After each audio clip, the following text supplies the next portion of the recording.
Admission is about a woman named Portia Nathan that I play, who is a college admissions officer at Princeton University, and she's kind of set in her ways in her little quiet life, and she, her life kind of starts coming apart at the seams when she finds out a couple of things. One, her boyfriend of many years is leaving her, and two, she finds out that a prospective student that she's interviewing for the school may or may not be her son that she put up for adoption 18 years before.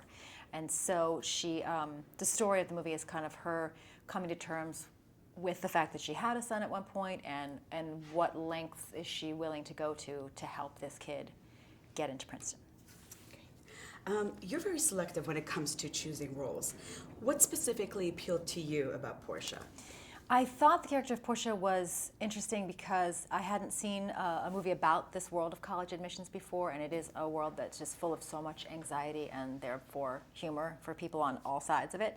I also liked that she's an adult, and she is intelligent, and at the same time she still has this kind of huge explosive emotional thing happen in her life. I also thought it was an interesting story that you see a lot of characters who are chasing motherhood and in pursuit of motherhood, and this was a character who decidedly did not want to be a mother, but because of some given circumstances has to cope with the idea that maybe she is. What is your personal take on the whole motherhood thing? I'm in favor of it. No, I'm a mother of two, and it's certainly probably the hardest. Parenthood, motherhood, or fatherhood is probably the hardest job you could ever do, but it is rewarding in a unique way as well. Great. Did this film conjure up any of your own personal admission, the admission process days, or any unpleasant memories? It did remind me that I had forgotten that I had actually applied to Princeton and was rejected, but I felt okay about that. I didn't get mad when I was shooting on the Princeton campus. It was fine. God. You and Paul, you're both very witty performers. Did Paul Weitz, did he have to direct you guys on screen in terms of chemistry, or did that just come naturally for you? Well, I think, no, I think Paul Rudd and I almost maybe benefited by the fact that while we have a lot of friends in common, we had never really spent time together or worked together professionally. So in a way it was nice that you see us getting to know each other in the film, and we really are getting to know each other. We don't really know each other. We didn't know each other well at that time. So that was kind of easy because it was easy to trust that I would like him because I have so many good friends in common. But Paul Weitz definitely directed us in every other aspect. Got real performances out of us, hopefully. So was it very natural for you guys though on screen? I mean, Paul Rudd, very easy to be around, yeah. Wonderful. Working with Lily Tomlin, she's such an iconic figure. Yeah. Tell me what that was like. It was, just a dream come true for me because I've been a fan of Lily's for a long time, and to be able to be in a scene with her, even in particular to be in a dramatic scene with her. And that was actually sort of hard for me because I had one scene where I had to just enter the house and enter the scene just screaming angrily at her. And that was probably the hardest thing for me because I have nothing but affection for Lily in real life.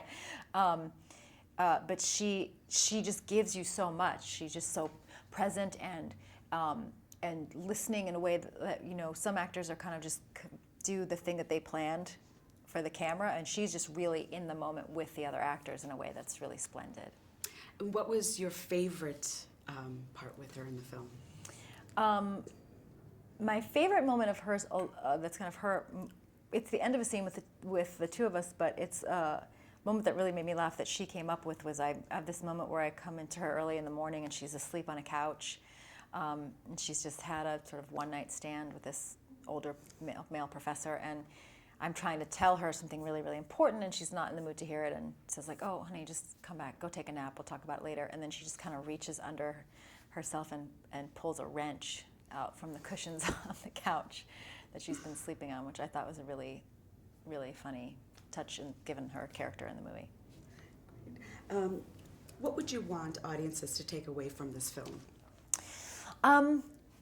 Hopefully they'll find the story moving, because I think the story is moving in terms of that you really feel for Portia and for this kid Jeremiah, and you sort of want the best for them, and hopefully, you know, how the movie ends is not entirely what you expected, but still satisfying.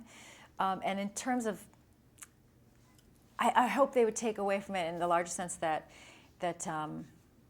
it's a sort of a movie about accepting who you are and not trying to fit yourself into some other kind of mold of what's the best and what's the right place to be and the right thing to do, and that you find happiness in unexpected places in life. And in a nutshell, what would you say to encourage people to go see it? I would say that you will laugh, you'll cry, you'll see Wallace Shawn, you'll see Lily Tomlin, you'll see Gloria Rubin, you'll enjoy the soundtrack, you'll enjoy the story. I think it's a lovely movie. Wonderful.